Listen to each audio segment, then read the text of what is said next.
I'm Bailey, 32, and I never thought a single text message could destroy 15 years of family healing. 2 days ago, my phone lit up with a group message from my parents to me and my siblings. We think it's best if you take a step back for now.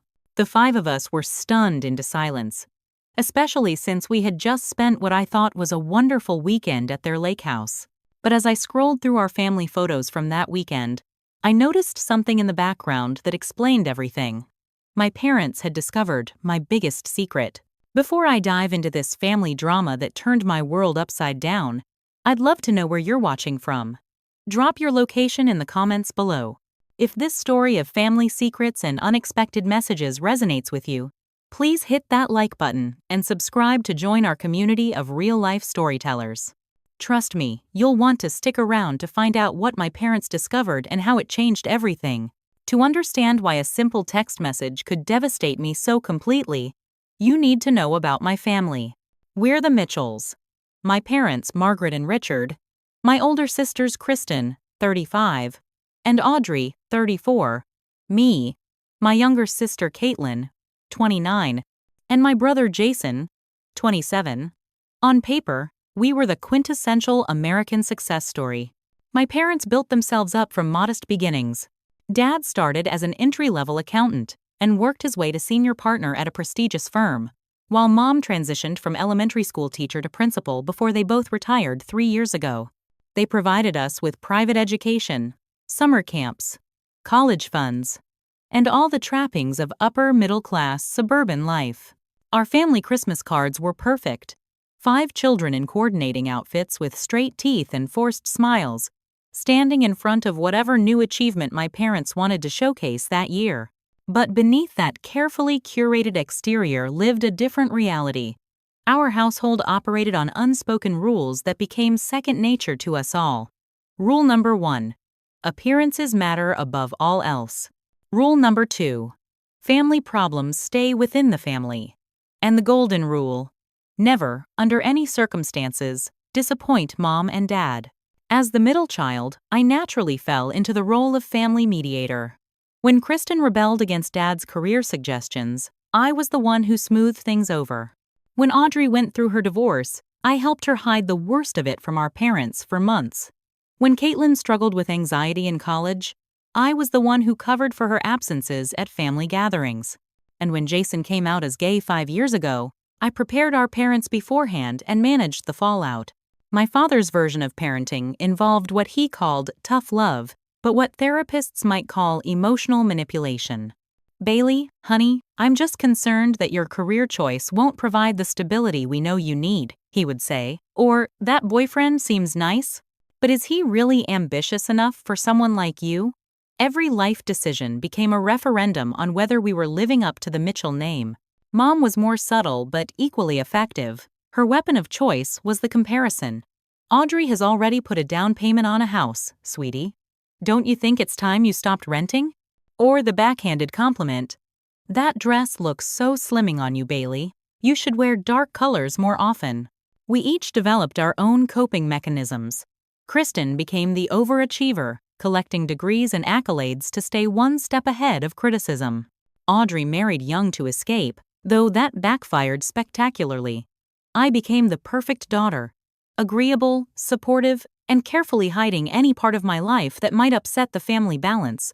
Caitlin turned her anxiety inward, while Jason kept his personal life entirely separate from family until he simply couldn't anymore. The last 15 years have been a slow process of healing, beginning when Kristen finally stood up to Dad about her career choice at 20.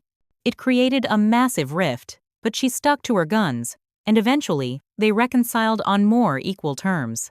That gave each of us permission to begin establishing boundaries, though we did it in our own time and ways. For me, the process was especially gradual. I never had a dramatic standoff or ultimatum moment. Instead, I slowly created distance, moved to a different city, limited my visits, and carefully filtered what information I shared. To my parents, I was still their reliable middle daughter who had a stable job in marketing, dated occasionally but hadn't found the right man, and called dutifully every Sunday. The past few years had felt like a breakthrough. My parents seemed to be softening in retirement. They still made their comments, but the sting had lessened. Family gatherings had become more genuine. Jason even brought his partner to Christmas last year, and while it wasn't perfect, it was civil. I thought we were finally becoming the family I had always wished for. That's why the weekend at the lake house had felt so significant to me. It was the first time in years that all 5 siblings had managed to coordinate our schedules for a full family weekend. I had been looking forward to it for months, carefully preparing for every potential conflict, packing my most parent-approved outfits, and rehearsing updates about my life that would satisfy without revealing too much. I truly believed we had turned a corner in our family relationships, until that text message proved how wrong I was. The lake house has been in our family since I was 10. It's a sprawling cedar cabin on Lake Michigan that my father bought as a reward after a particularly successful year at the firm. Every summer of my childhood was spent there, along with long weekends throughout the year. It's beautiful, with panoramic windows facing the water and a massive stone fireplace that has witnessed countless family milestones, both good and bad. When we arrived that Friday, everything seemed perfect. Mom had prepared all our favorite foods, including her famous blueberry pancakes for Saturday breakfast. Dad had organized the boat for a Saturday afternoon cruise and stocked the bar with everyone's preferred drinks. The weather cooperated with sunny skies and a gentle breeze off the lake. It felt like the universe was conspiring to give us the perfect family weekend. Friday night was spent catching up around the fire pit.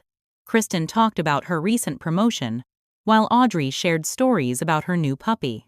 Jason and his partner Thomas entertained us with anecdotes from their recent trip to Portugal. Caitlin was quieter, as usual, but seemed relaxed. I shared carefully selected updates about work and friends, maintaining my role as the supportive listener rather than the center of attention. The first hint that something was off came during Saturday's dinner. Dad had grilled steaks, and we were all gathered around the massive oak dining table that had been in the family for generations. "So Bailey," Dad said, swirling his scotch, "still with that marketing firm? What's it been now, 6 years?" "7, actually," I replied, cutting my steak into perfectly even pieces. "I'm leading the new healthcare division now." "Healthcare, huh? Not exactly the creative direction you were so passionate about in college," he commented. "But I suppose stability has its merits." Mom jumped in. "Bailey has always been our practical one. Not everyone needs to chase rainbows." I felt my smile freeze on my face. This was their specialty. Comments that sounded supportive on the surface but carried a clear message of disappointment. 7 years ago, it would have devastated me. That night, I just nodded and changed the subject. Later, while helping Mom with the dishes, I overheard her talking to Dad in the pantry. "I'm worried about Bailey," she whispered. "She seems, I don't know, distant. Do you think she's hiding something?" "She's 32 and single, Margaret," Dad replied. "Of course she's hiding something. Question is whether we want to know what it is." I quietly backed away, my heart racing. Had I been that transparent? I thought I'd perfected my performance over the years, but parents have a way of sensing things their children try to hide. I needed to be more careful for the rest of the weekend. Saturday night, we played board games by the fire. Monopoly had been banned since the infamous Christmas fight of 2005, so we stuck to Trivial Pursuit and Scrabble. The competition was fierce but friendly, with Dad dominating history questions and Caitlin surprising everyone with her knowledge of obscure geography facts. Around 11 p.m., my phone buzzed with a text. I glanced down and immediately felt my stomach drop. It was from Eleanor, and the preview simply read, "Updates on the situation. Call when you can." "Everything okay?" Audrey asked, noticing my expression. "Just work," I lied smoothly. "Healthcare clients, always an emergency. I'm going to step outside and handle this quickly." I grabbed my sweater and slipped onto the back deck, closing the door behind me. The night air was cool against my skin as I called Eleanor back. "Hey, it's not a great time." "I'm with my family," I said quietly. "I know, I'm sorry," Eleanor replied, her voice tense. "But we need to make a decision by Monday, and I wanted to make sure you had all the information." We spoke for about 15 minutes, discussing details and plans that would horrify my parents if they knew. I was so engrossed in the conversation that I didn't notice Mom coming out to check on me until it was too late. I quickly ended the call with, "I'll have to look at those marketing projections tomorrow. Thanks for understanding." Mom stood by the door, a glass of wine in her hand. "Everything all right with work, honey?" "Just a client emergency," I said, sliding my phone into my pocket. "All handled now." She nodded, but her eyes lingered on me a bit too long. "You work too hard, Bailey, always taking care of everyone else." In my rush to end the call and reassure Mom, I made a critical mistake. I left my notebook on the porch table when we went back inside. The notebook contained evidence of my secret names, dates, figures, plans, all laid out in my meticulous handwriting. I didn't realize it was missing until the next morning, and by then, it had rained overnight. The notebook was gone. Sunday morning, Mom seemed oddly quiet during breakfast. Dad was overly jovial, which was always a warning sign. My siblings noticed too, exchanging glances across the table, but nothing was said, and we proceeded with our plans to take one last boat ride before departing.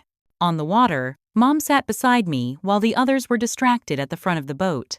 "You know we love you, no matter what, right, Bailey?" she said, patting my knee. "Of course, Mom," I replied, puzzled by the sudden declaration. "And we only want what's best for you. We always have." Before I could ask what she meant, Caitlin called us over to see a bald eagle soaring above, and the moment passed. As we packed our cars that afternoon, the goodbyes seemed normal. Hugs, promises to call, plans for the next gathering. Dad held me a little longer than usual, and Mom's smile didn't quite reach her eyes. But I dismissed it as end-of-weekend melancholy. "Drive safe, Bailey," Dad said, his hand heavy on my shoulder. "And remember, you can always come to us. About anything." I nodded, thinking how untrue that statement really was, and drove away feeling strangely unsettled. Still, I convinced myself the weekend had been a success. No major arguments, some genuine laughter, and another family gathering survived intact. That illusion lasted exactly 26 hours. It was Tuesday evening. I had just finished a virtual meeting with clients and was contemplating takeout options when my phone chimed with a group message notification. Seeing it was from my father to the siblings group chat, I expected the usual forwarded article or comment about an upcoming holiday. Instead, I read, "Your mother and I have been doing a lot of thinking after this weekend. We've always tried to support all of you, even when we didn't understand your choices. But there are some things we cannot condone. We think it's best if you take a step back for now, Bailey. The rest of you are welcome for Sunday dinner as usual. We just need some time to process this disappointment." I stared at my phone in disbelief, reading and rereading the message. My hands started shaking so badly I had to put the phone down on my coffee table. A wave of nausea hit me, and I ran to the bathroom, barely making it before I threw up. The siblings' chat exploded immediately. "Kristen, what the hell is this about?" "Jason, Bailey, are you okay? What happened?" "Audrey, Mom and Dad, this is completely inappropriate to handle whatever this is in a group message." "Caitlin, Bailey, call me right now." I couldn't respond. I was sitting on my bathroom floor, trying to breathe through the panic attack that was closing my throat. They knew. Somehow, they knew my secret. And in typical Mitchell fashion, they were punishing me by public humiliation and exclusion. I tried calling both my parents. Both calls went straight to voicemail. I texted them individually. "Can we please talk about this?" No response. An hour later, Jason created a new group chat without our parents. "Jason, emergency sibling meeting. Zoom. Now." 10 minutes later, 4 worried faces filled my screen. I had pulled myself together enough to appear, but I could see from their reactions that I looked terrible. "What the hell is going on?" Kristen demanded. "What did they find out?" "I don't know for sure," I said, my voice hoarse. "But I think they found my notebook at the lake house. I left it on the deck Saturday night." "What notebook?" Audrey asked. "What was in it?" I hesitated. This was it. The moment I had been dreading for years.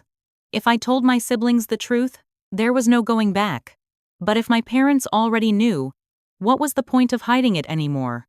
"Before I tell you," I said slowly, You need to understand, this isn't some rebellion or phase.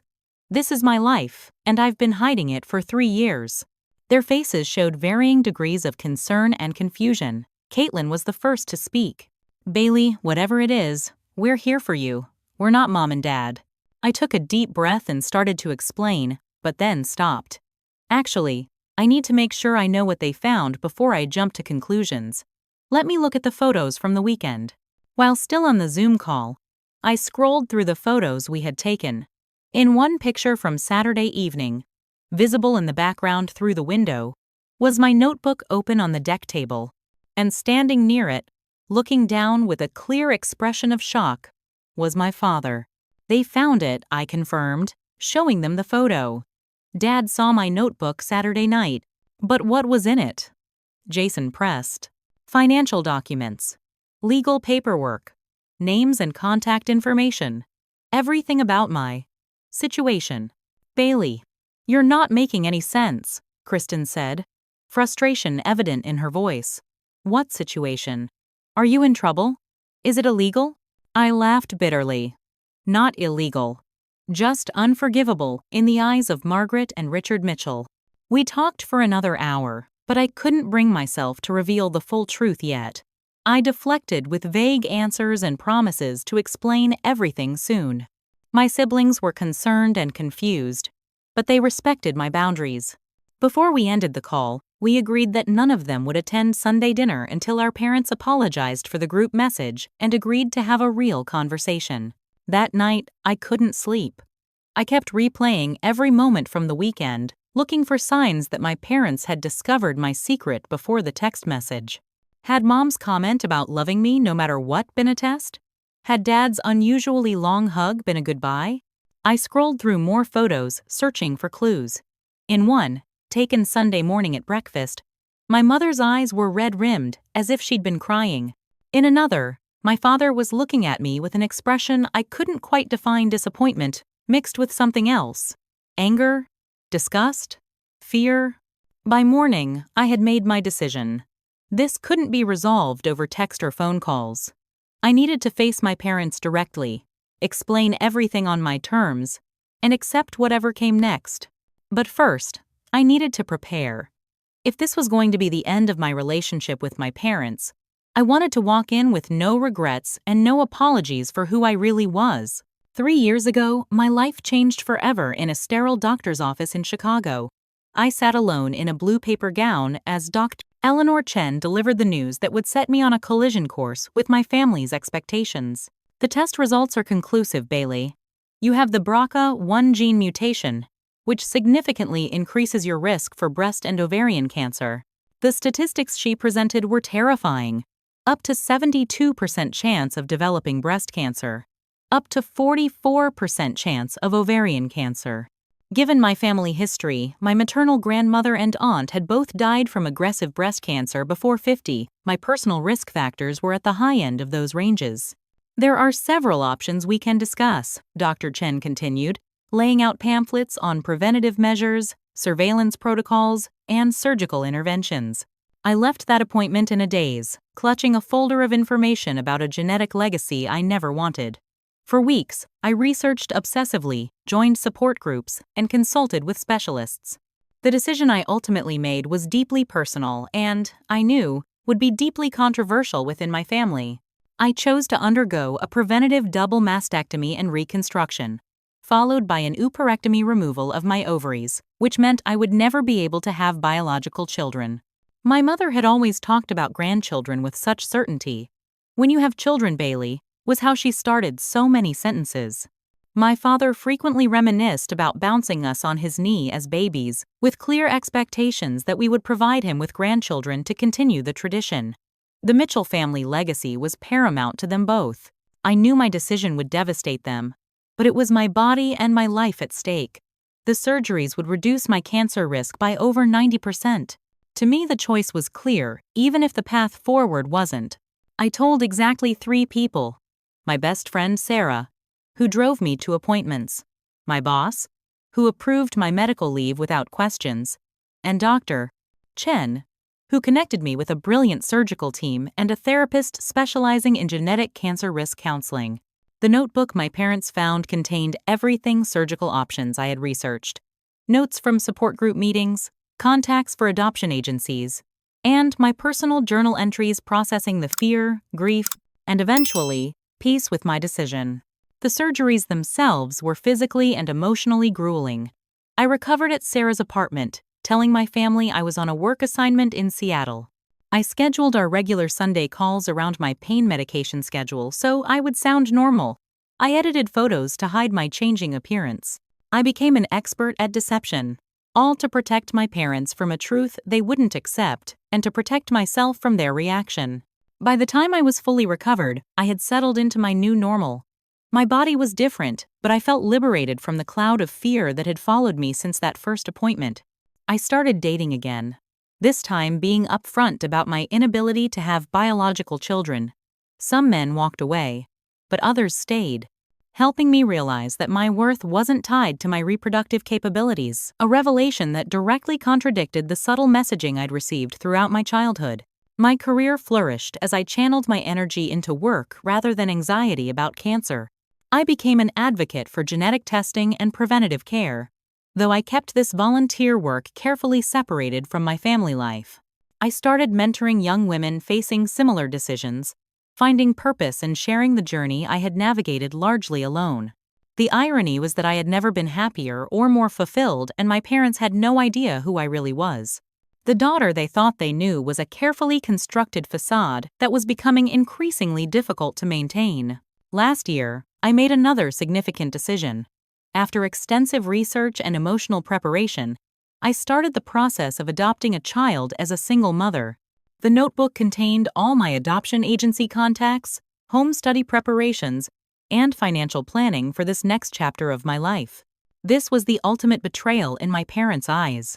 Not only had I mutilated my body, a term my mother had once used regarding a cousin's breast reduction, but I was choosing to bring a child into the family without a father and with no Mitchell blood. I had been working with a therapist for months to find the courage to tell them. I had scripts prepared, responses rehearsed. I was planning to tell them after my home study was complete, when the process would be too far along for them to interfere. But now, they had discovered everything in the worst possible way through a private notebook never meant for their eyes. As I prepared to confront them, I realized I was no longer afraid. I was angry. Angry that they would judge me for making responsible medical decisions about my own body. Angry that they would exclude me from the family via text message rather than having an adult conversation. Angry that after 32 years, they still saw me as an extension of themselves rather than as an independent person with my own life to live. I grabbed my phone and texted my siblings' group chat. "I'm going to see Mom and Dad tomorrow. I'll explain everything to all of you afterward." Then I pulled out my adoption paperwork and continued filling it out. Whatever happened tomorrow, I was moving forward with my life with or without my parents' approval. And if you've ever had to make a difficult choice that you knew would disappoint your family but was absolutely right for you, you know exactly how I felt in that moment. The combination of dread and determination is unlike anything else. Have you ever had to stand your ground against family expectations? I'd be interested to know how you handled it as I continue sharing how this confrontation changed everything for my family. The drive to my parents' house the next day was surreal. It was a route I had taken hundreds of times, past familiar landmarks that now seemed to belong to a different life. I had barely slept, running through scenarios in my head, preparing arguments and counter-arguments. By the time I pulled into their driveway, I felt eerily calm, the kind of calm that comes when you have nothing left to lose. Their house looked exactly as it always had. Impeccably maintained colonial with perfect landscaping and the American flag flying from the front porch. I wondered if the neighbors had any idea about the emotional warfare that took place behind that flawless exterior. I rang the doorbell instead of using my key, a small but deliberate signal that I was no longer assuming my welcome. Through the decorative glass, I saw my mother approach, hesitate when she recognized me, then open the door with a tight expression. "Bailey," she said, neither stepping back to invite me in nor explicitly blocking my entry. "We weren't expecting you." "Clearly," I replied. "May I come in? Or would you prefer to have this conversation on the porch where the neighbors can enjoy it?" That did the trick. Image conscious as ever, she stepped aside, calling out, "Richard, Bailey's here," in a tone that suggested a surprise health inspection rather than a visit from her daughter. My father emerged from his study, reading glasses perched on his nose and a wall of caution in his eyes. "Bailey, this is unexpected, is it?" I challenged, setting my purse on the entryway table with deliberate casualness. "I would think after sending that text message, you'd anticipate a response slightly more substantial than a text back." "We made our position clear," my father said, crossing his arms. "We need time." "No," I said, surprising even myself with my steadiness. "What you need is to have an actual conversation with your daughter instead of issuing proclamations via group text like some corporate memo." My mother's hand fluttered to her throat, her classic gesture of distress. "Bailey, you don't understand how shocking this has been for us. Finding out that you've been lying to us for years. Making these extreme decisions without even consulting us." "Consulting you?" I repeated, feeling heat rise to my face. "I'm 32 years old, Mom. These were medical decisions about my body and my future." "Medical decisions?" My father's voice rose. "You mutilated yourself and sterilized yourself without a second thought about your family legacy, without considering what that means for this family's future." There it was, the crux of their anger laid bare in one outburst. Not concern for my health or well-being, but concern for the Mitchell legacy. "I had cancer in my future, Dad," I said quietly. "Grandmother died at 47. Aunt Judith at 49. With my BRCA1 mutation, I had up to a 72% chance of developing breast cancer. Would you rather I preserved my reproductive organs and died before I turned 50? "There are other options," my mother interjected. "Monitoring, medication." "You went straight to the most extreme solution." "The most effective solution," I corrected. "And I didn't make these decisions lightly or quickly. I spent months researching, consulting with specialists, attending support groups." While lying to our faces, my father interrupted. "Every Sunday call, every holiday, every family gathering for 3 years. Looking us in the eye and pretending everything was normal. Can you blame me?" I gestured around the pristine living room. "Look at how you're reacting now. This is exactly why I couldn't tell you. And it's not like this is new behavior, Dad. Remember when Jason came out? You didn't speak to him for 6 months. That was different," my mother said weakly. "It's exactly the same," I insisted. "Anytime one of us makes a decision you don't approve of, you resort to emotional blackmail and exclusion. Well, not this time. I won't apologize for choosing to live, and I won't beg for forgiveness for making decisions about my own body." My father's face had turned an alarming shade of red. "And the adoption? Bringing some random child into this family? Raising it without a father? Have you thought about what kind of life that child would have? The stigma?" I laughed incredulously. "The stigma? It's 2023, Dad. Single-parent adoption is completely normal, and that random child, as you call them, will be your grandchild. A child who needs a loving home and family. Not like this," my mother said, tears welling in her eyes. "This isn't how it's supposed to be, Bailey. This isn't what we wanted for you." "That's the problem right there," I said, feeling a sudden clarity. "This isn't about what you wanted for me, it's about what I need for myself. My life, my body, my future family, these are my choices to make." We argued for nearly 2 hours, covering the same ground repeatedly. They questioned my judgment, my values, my consideration for the family. I defended my autonomy, my health decisions, my right to create my own path. It was exhausting and circular, with neither side willing to concede. Finally, my father delivered the ultimatum I had been expecting since I arrived. "We've discussed this, Bailey, and we've made our decision. We cannot support this path you've chosen. If you proceed with this adoption as a single mother, after everything else you've done, we will have to limit our involvement with you and any child you bring into this situation." Despite anticipating this response, the finality of it hit me like a physical blow. This was my parents choosing their ideals of family over their actual family over me, their daughter. "Let me make sure I understand," I said, fighting to keep my voice steady. You would reject an innocent child, your grandchild, because you disapprove of how they came into the family? We wouldn't reject them, my mother protested. We just can't pretend to support a situation we fundamentally disagree with. That's the same thing, Mom. You can dress it up however you want, but you're choosing your pride and your outdated values over a relationship with me and my future child. My father stood, signaling that the conversation was over. You've made your choice, Bailey. Now we're making ours. I gathered my purse, suddenly exhausted beyond words. At the door, I turned back one last time. You know what the saddest part is? When I was diagnosed with the BRCA1 mutation, all I wanted was my mom. When I was recovering from surgery, I cried for you both. But I knew I couldn't have you. Not really. Because your love has always been conditional. I hope someday you realize what you're throwing away. I drove away from my childhood home with tears streaming down my face, but a strange sense of liberation expanding in my chest.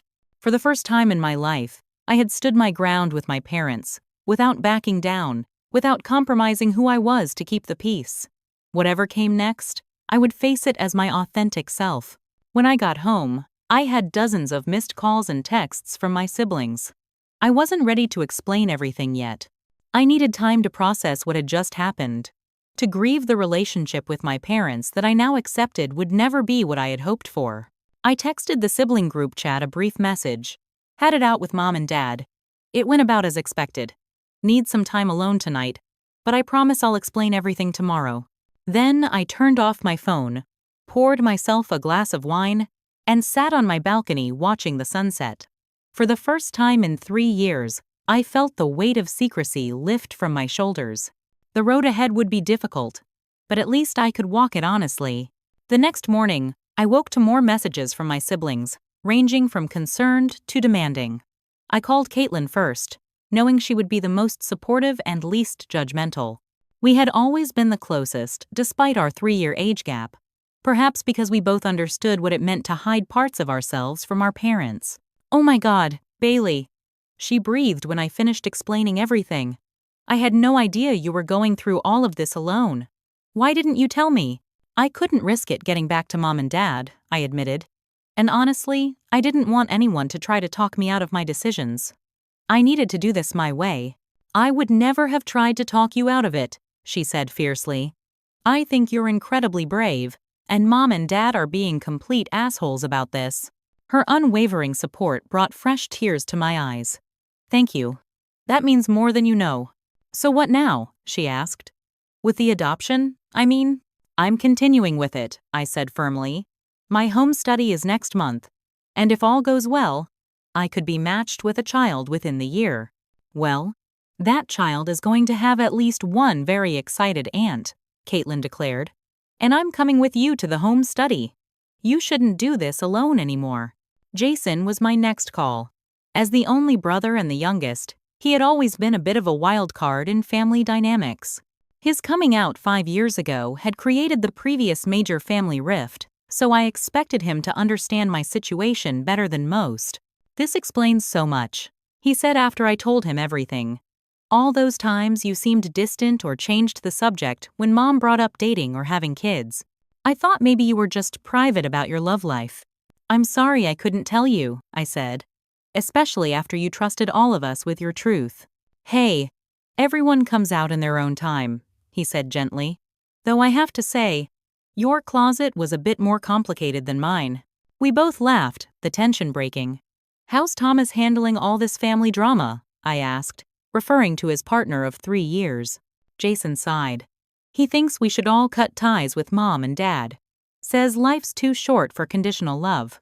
But it's complicated, you know. I did know. Despite everything, these were still our parents. The people who had taught us to ride bikes, helped with homework, attended every school play and sports game. The love was real, even if it came with suffocating expectations. I'm not attending Sunday dinner, Jason said firmly. Not until they apologize to you and show some actual growth. Thomas and I are with you all the way. Audrey's reaction was more measured. As the family peacekeeper after I stepped back from the role, she was torn between loyalty to me and her natural inclination to smooth things over. I completely support your medical decisions, she said carefully. And I think Mom and Dad were wrong to react the way they did. But Bailey, you did keep this from them for 3 years. Can you see how that would feel like a betrayal from their perspective? I understand that, I acknowledged. But I kept it from them because I knew exactly how they would react. And I was right. They proved me right yesterday. They're from a different generation, she offered weakly. They don't understand all these modern options and choices. This isn't about generation gaps, I said, trying to keep frustration from my voice. This is about their inability to see us as autonomous adults with our own lives to lead. By the end of our conversation, Audrey remained uncommitted. I need to think about Sunday dinner. Connor has been looking forward to seeing Grandpa. Connor was her 8-year-old son, the only grandchild so far and the apple of my father's eye. My call with Kristen was the most surprising. As the eldest and historically the most aligned with our parents' values, I expected resistance or at least ambivalence. Instead, she was unequivocally supportive. "I've been where you are," she said, her voice unusually soft. Not with the same circumstances, but with making a choice I knew would disappoint them and hiding it. "What do you mean?" I asked, confused. Kristen had always seemed to walk the approved Mitchell path without deviation. She took a deep breath. "Mark and I have been in couples therapy for 2 years. We nearly divorced after I had a brief affair." I was stunned into silence. Kristen and Mark had been married for 10 years and had always presented as the perfect couple. "Mom and Dad have no idea," she continued. "Can you imagine? Their perfect eldest daughter cheating on her husband? They would never look at me the same way again." "Kristen, I had no idea you were struggling," I said, feeling guilty for not noticing. "That's the point, Bailey. None of us really know what the others are going through because we've all been conditioned to present only our successes and hide anything that might disappoint the mighty Mitchells." Her bitter laugh sounded eerily like mine. "I'm done with it. I'm with you on this. In fact, Mark and I have already told them we won't be at Sunday dinner." By Thursday, the family had clearly divided. Caitlin, Jason, and Kristen were firmly on my side, refusing to attend Sunday dinner in solidarity. Audrey was waffling, torn between supporting me and maintaining family peace. Our parents, according to Audrey, who had spoken with them, were hurt and confused by everyone's overreaction. The siblings' group chat became command central for our resistance. Kristen, to everyone's surprise, emerged as the most vocal advocate for setting boundaries with our parents. "Kristen, I just got off the phone with Mom. She tried to guilt me about Sunday dinner. I told her we're not coming until they apologize to Bailey and make a genuine effort to understand her choices." Jason, "What did she say to that?" Kristen, "That I was being manipulated by Bailey and that one day when I'm a parent I'll understand their position." I reminded her I am a parent, and I would never cut off my child for making responsible health decisions. "Caitlin, did you tell them about the rest of us boycotting too?" Kristen, "Yes. Dad got on the phone and said we were all being childish and that this family doesn't operate on ultimatums." The irony appears to be lost on him. Audrey remained the lone holdout, still planning to attend Sunday dinner with Connor. "I just don't want to choose sides," she explained when I called her. "Can't I support you and still maintain a relationship with Mom and Dad?" "Of course you can," I assured her, though I felt a twinge of disappointment. "You have to do what feels right for you." On Friday evening, my mother called unexpectedly. My heart raced as I answered, hoping for reconciliation but preparing for another attack. "Bailey," she began, her voice unnaturally controlled. "Your father and I have been discussing the situation, and we're concerned about the influence you're having on your siblings." My hope deflated instantly. "I haven't asked anyone to take sides, Mom." "Nevertheless, they seem to be boycotting family dinner out of some misguided loyalty to you. We're worried this rift is getting out of hand." "And what would you suggest?" I asked, already knowing the answer. "We think it would be best if you encouraged them to attend Sunday dinner as usual. We can all take some time to cool down and discuss this more rationally in the future." Translation: Convince everyone to pretend nothing happened so we can sweep this under the rug like every other family conflict. "I won't do that," I said quietly. "They're making their own choices, just like I am. Just like you and Dad are." She sighed dramatically. I was afraid you'd say that. Your father thinks you're enjoying this, turning everyone against us. That's not what's happening, I said, fighting to stay calm. This isn't about taking sides. It's about respecting each other's autonomy and choices. Well, Audrey and Connor will be here Sunday, she said, as if that proved something. At least one of my daughters still values family tradition. After we hung up, I found myself unexpectedly emotional, not about my mother's manipulative tactics, which were familiar, but about the realization that my siblings, most of them, anyway, were standing with me in a way I never expected. For years, I had seen myself as alone in my struggles with our parents. Now I was discovering that each of us had been fighting similar battles in isolation. That night, I created a new tradition. I invited Caitlin, Jason, Thomas, Kristen, and Mark to my apartment for an alternative Sunday dinner that weekend. We would begin building our own family traditions, based on acceptance and unconditional love rather than conformity and performance. As I sent out the invitation text, I felt a sense of peace wash over me. The family I had always longed for was taking shape, just not in the form I had originally imagined. The week after the confrontation with my parents and the creation of our splinter family dinner was one of the most emotionally intense periods of my life. I fluctuated between exhilaration at my newfound freedom and crushing grief for the parental relationship I was losing. I called in sick to work for 3 days, something I never do, and spent most of that time alternating between sleeping, crying, and staring blankly at walls. By Thursday, I recognized I needed professional help to process everything. I contacted Dr. Lowenstein, the therapist who had helped me through my BRCA1 diagnosis and surgeries 3 years earlier. The way I see it, she said during our emergency session, you're not just grieving the current relationship with your parents. You're grieving the relationship you always wished you could have but now must accept might never exist. Her words hit with stunning clarity.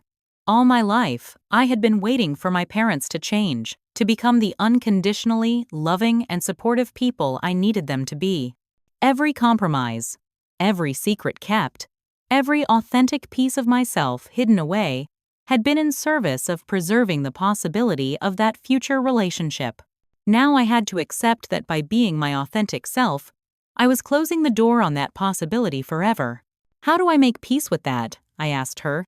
Tissue crumpled in my hand. By recognizing that the fantasy relationship you've been preserving through sacrifice and compromise wasn't real, she replied gently.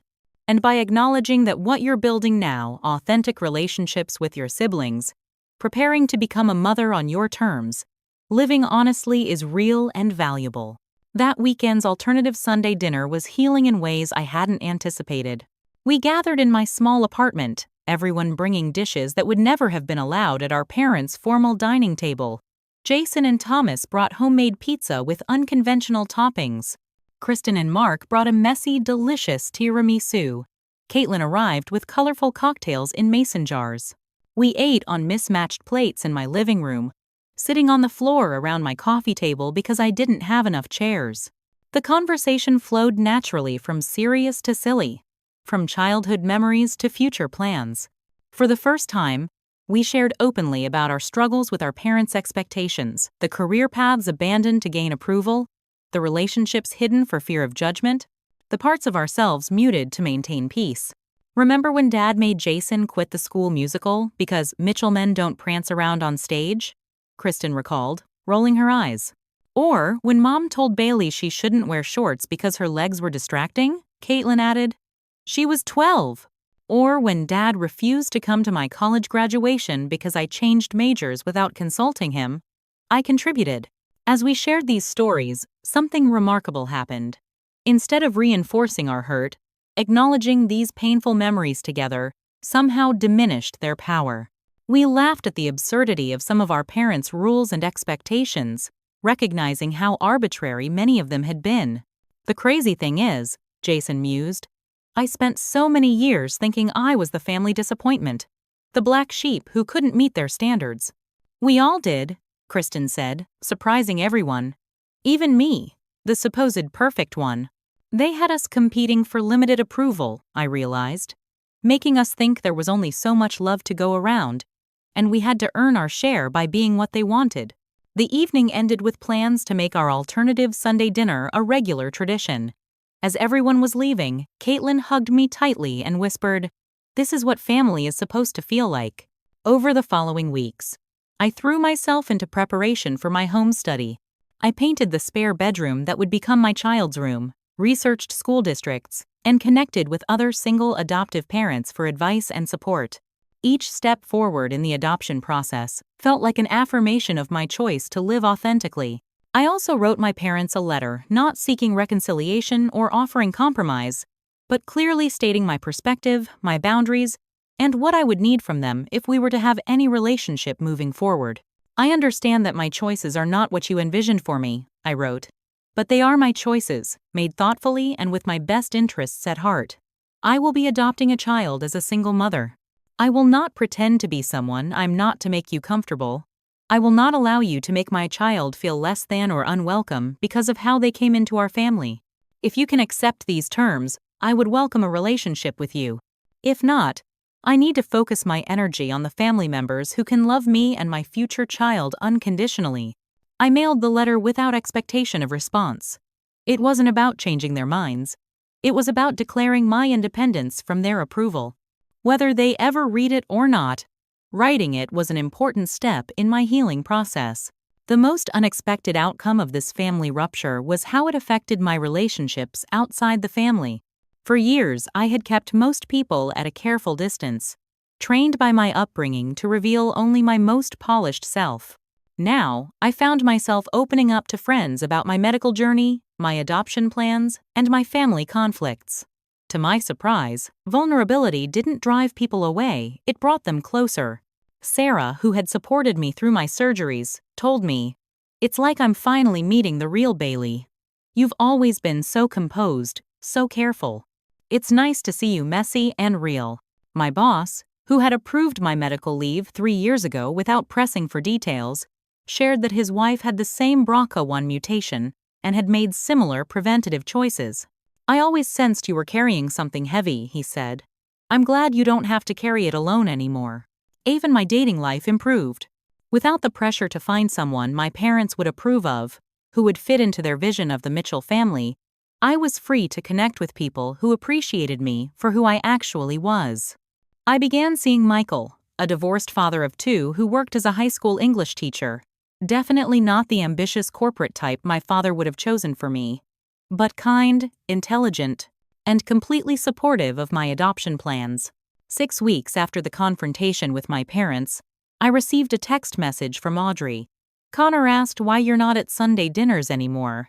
Mom told him you're too busy." I corrected her and explained, "You're not coming because Grandma and Grandpa haven't been kind about your important life decisions."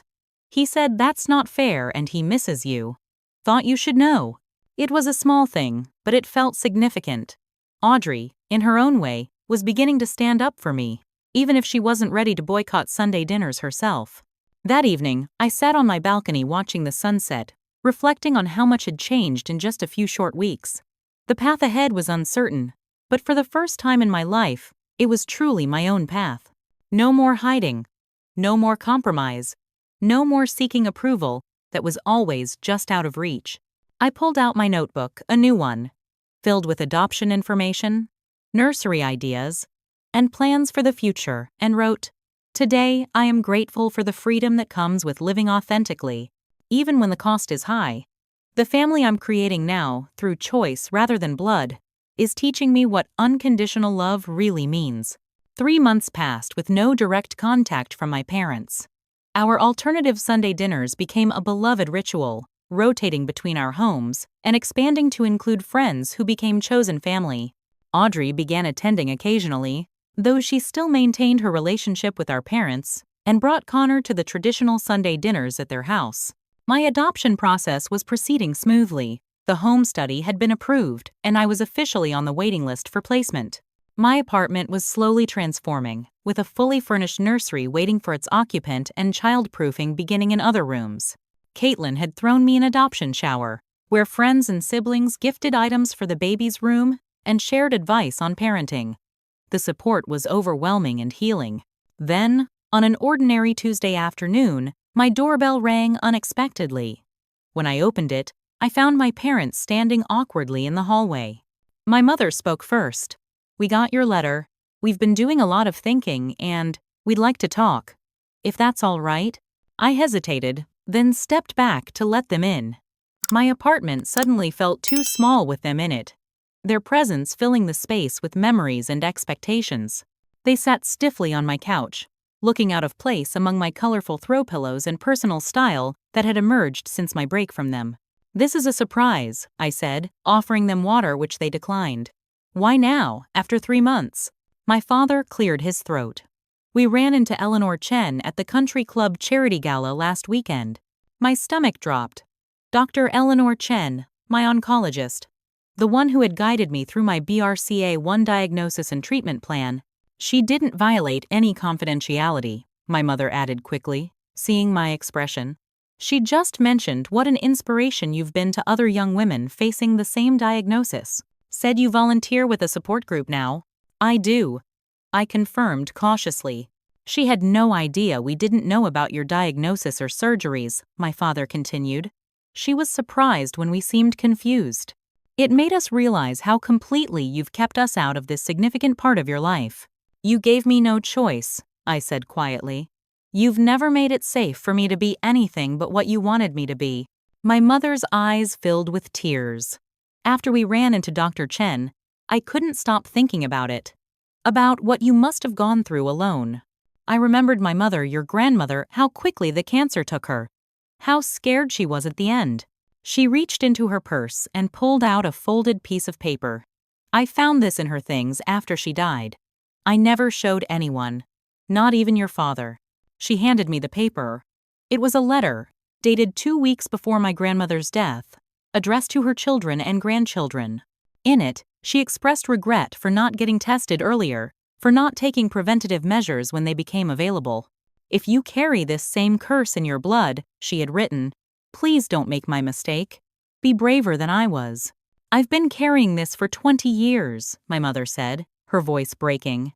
"And when Dr. Chen told us about your decision, I suddenly understood that you had been braver than any of us. You faced this head-on, made the hard choice, while I hid from even the possibility of knowing my own risk." My father sat uncomfortably as my mother continued. "After the gala, I finally got tested myself. I have the same mutation, Bailey. The one my mother had, the one you have." This revelation stunned me into silence. My mother had gotten tested?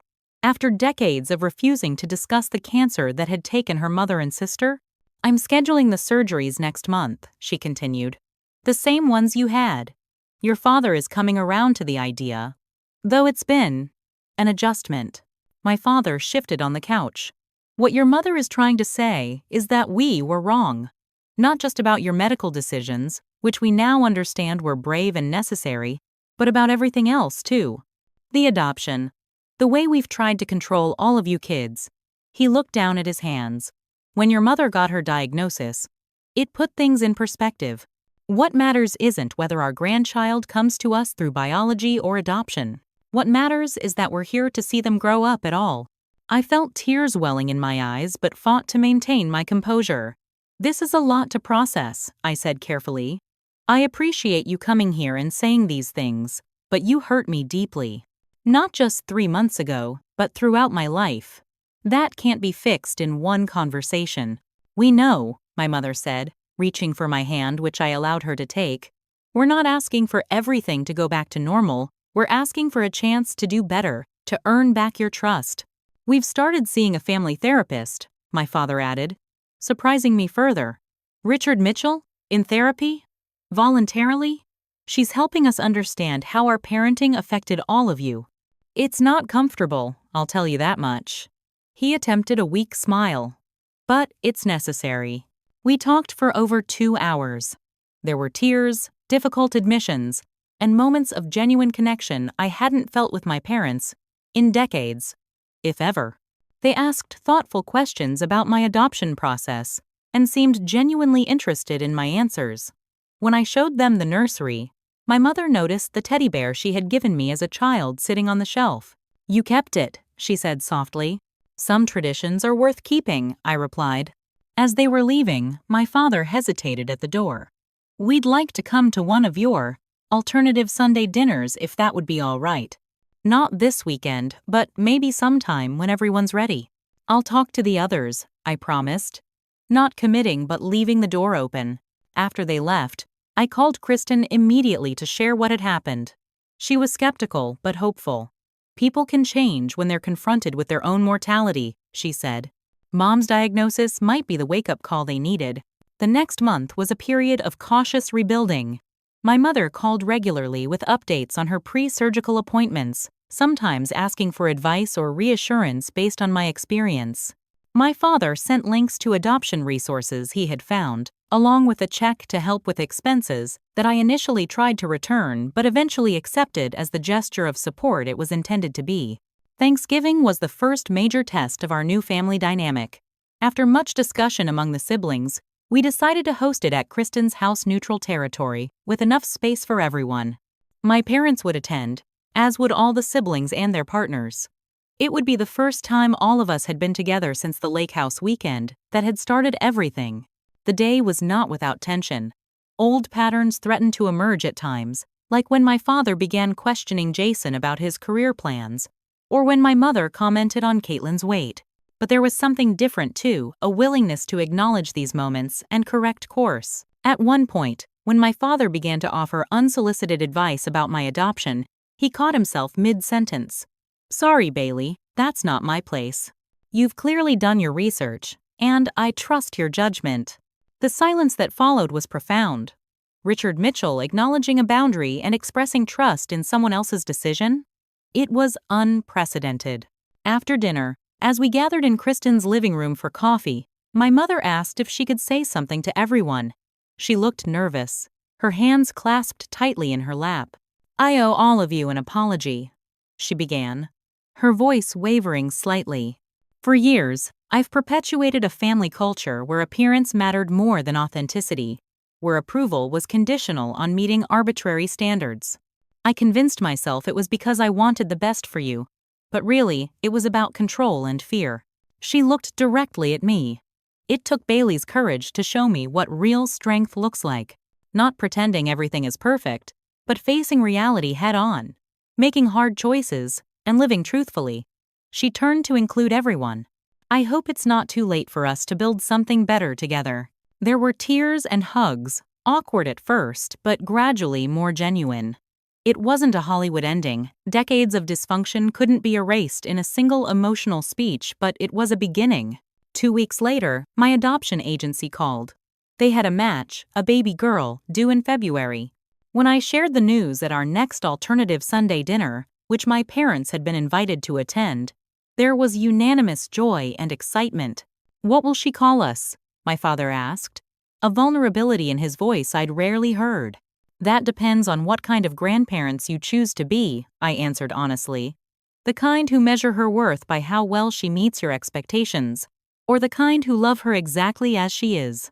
He nodded thoughtfully. I'd like to be the second kind. If it's not too late to learn. 6 months after that fateful text message, our family photo looks different. It's smaller, in some ways. Relationships that were based solely on obligation have fallen away. It's larger in others. Chosen family members have been welcomed in, and my daughter Eliza has brought a new dimension of love to all our lives. My mother, recovering well from her surgeries, has become an advocate for genetic testing and preventative care, even speaking at the same support groups where I volunteer. My father, still working on expressing emotions, shows his love through actions, building a crib for Eliza, researching the best preschools in my area, learning about transracial adoption to better support us. The siblings have grown closer through this upheaval. Kristen and Mark renewed their vows last month, this time with a ceremony that reflected their authentic selves rather than our parents' expectations. Jason and Thomas got engaged, with both sets of parents attending their celebration dinner. Caitlin found the courage to pursue her true passion, opening a small art gallery that our parents attended on opening night. Even Audrey has begun setting boundaries, skipping Sunday dinner occasionally to attend events that matter to her without offering elaborate excuses. As for me, I'm finally living without secrets or fear. The family dynamic I have now isn't what I imagined growing up. But it's real and honest, in a way our perfectly choreographed holiday gatherings never were. The text message that once felt like an ending became, unexpectedly, a beginning. On my desk sits a new family photo, not posed in matching outfits in front of a professionally designed backdrop, but a candid shot from Eliza's welcome home party. We're a mismatched group in casual clothes, some related by blood, some by choice, all connected by something stronger than obligation or expectation.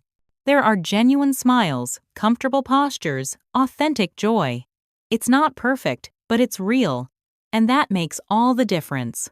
Have you ever experienced a family transformation like ours, where a painful rupture ultimately led to deeper, more authentic connections? I'd love to hear your stories in the comments below.